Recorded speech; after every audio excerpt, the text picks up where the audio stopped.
নমস্কার বন্ধুরা, অর্পিতা স্পিরিচুয়াল চ্যানেলে আপনাদের সবাইকে স্বাগত।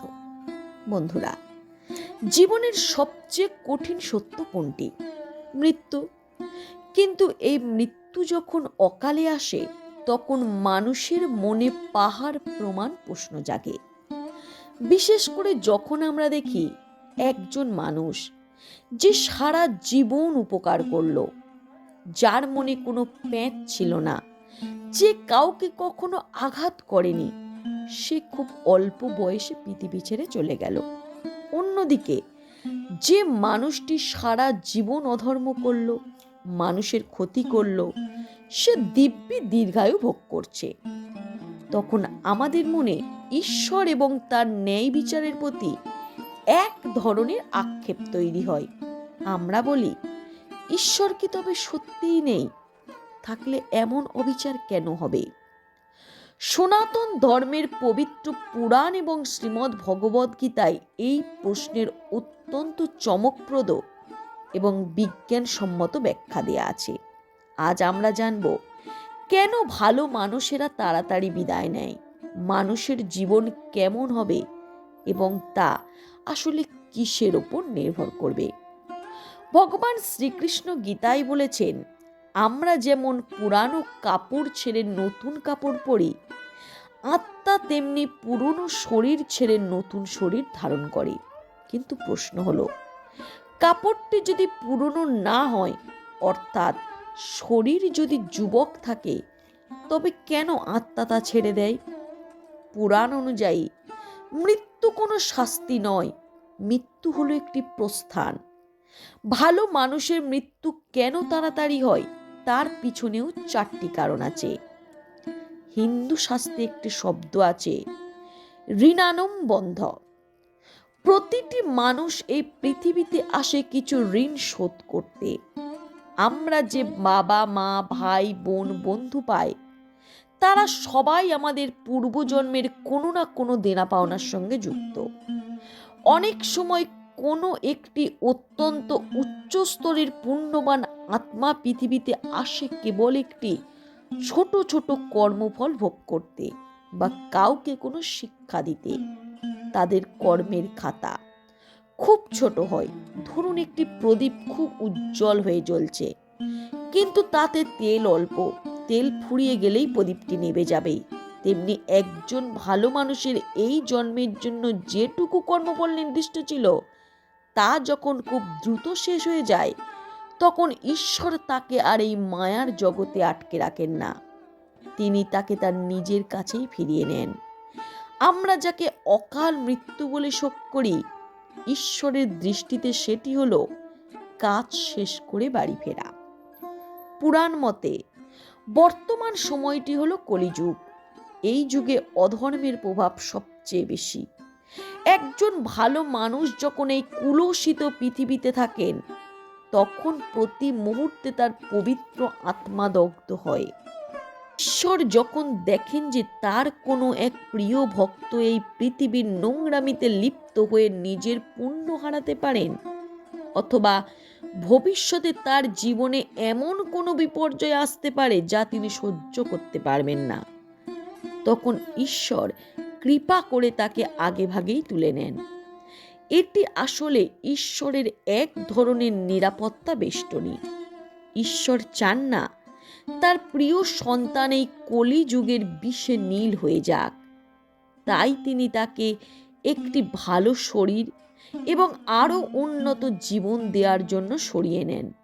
যেমন একটি ছাত্র যদি খুব মেধাবী হয় এবং সব উত্তর আগে ভাগে লিখে ফেলে, শিক্ষক তাকে পরীক্ষা শেষ হওয়ার আগেই খাতা জমা দিয়ে চলে যাওয়ার অনুমতি দেন।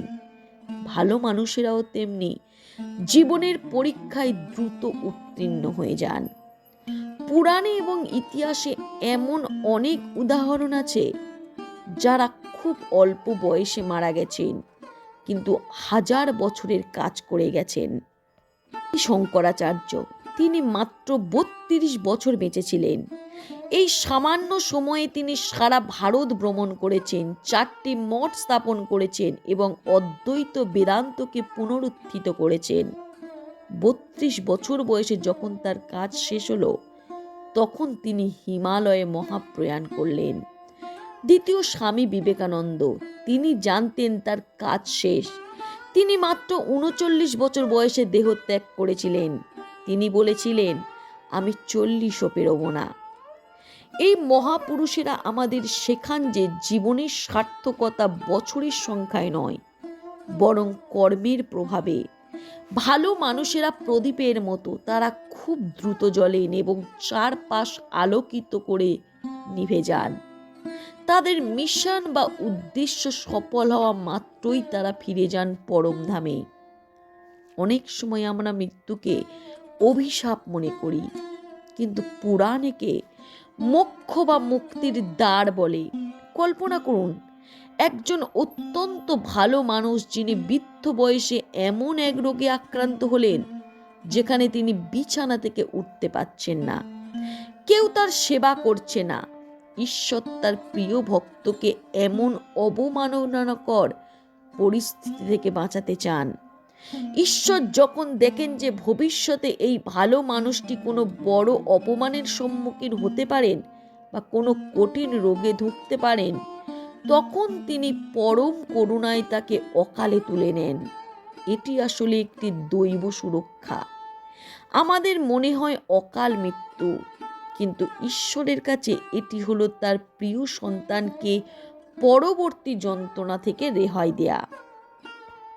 পুরাণে মার্কেন্ডেয় ঋষির কাহিনী এই প্রসঙ্গে অত্যন্ত প্রাসঙ্গিক।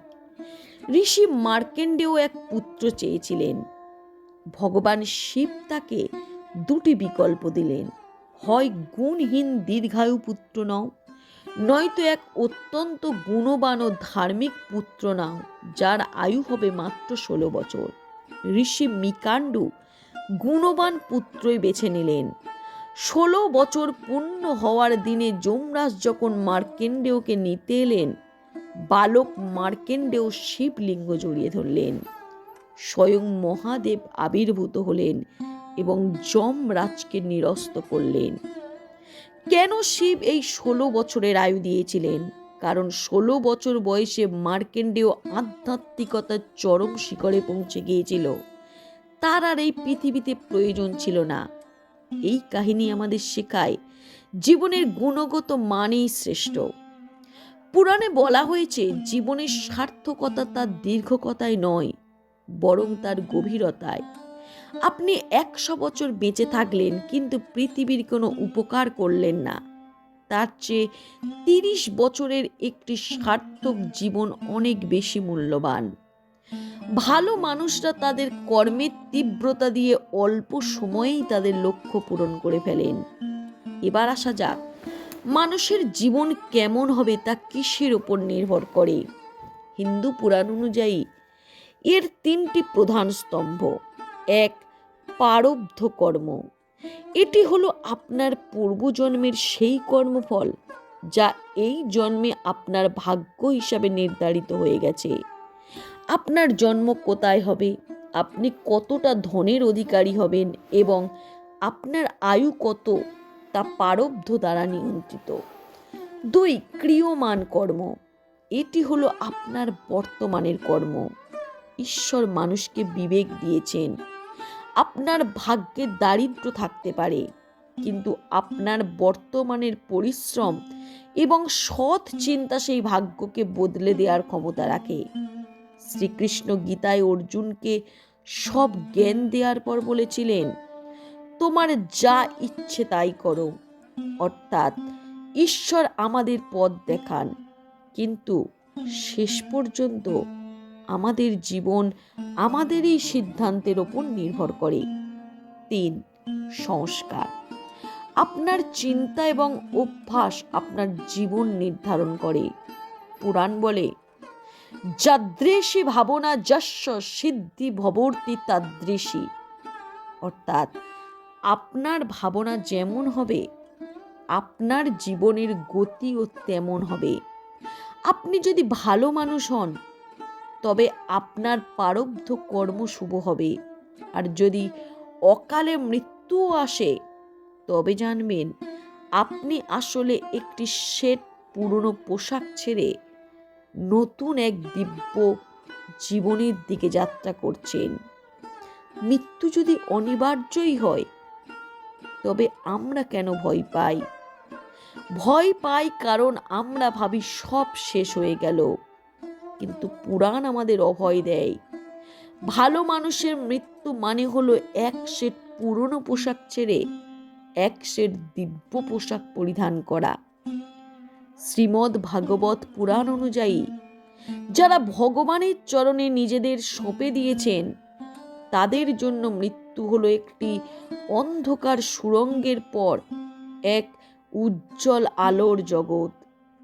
তাই আজ যদি আপনার কোনো প্রিয় ভালো মানুষ অকালে চলে গিয়ে থাকেন, তবে জানবেন তিনি ঈশ্বরের বিশেষ কৃপা লাভ করেছেন।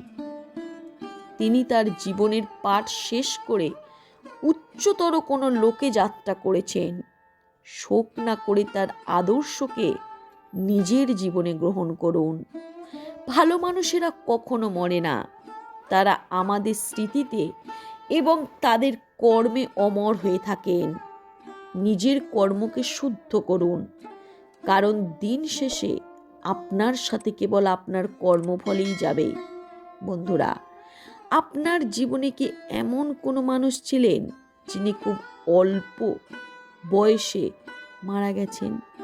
তার কথা অবশ্যই আমাদের কমেন্টে জানান। আর শোকাতুর মানুষ মনে শান্তি পান। আর যারা আমার এই চ্যানেলে নতুন, তারা আমার চ্যানেলটিকে সাবস্ক্রাইব করে আমার চ্যানেলের সাথে জুড়ে থাকুন। এই রকম অনেক স্পিরিচুয়াল বিষয় আপনারা আমার এই চ্যানেল থেকে জানতে পারবেন। নমস্কার, জয় শ্রীকৃষ্ণ, ভালো থাকবেন।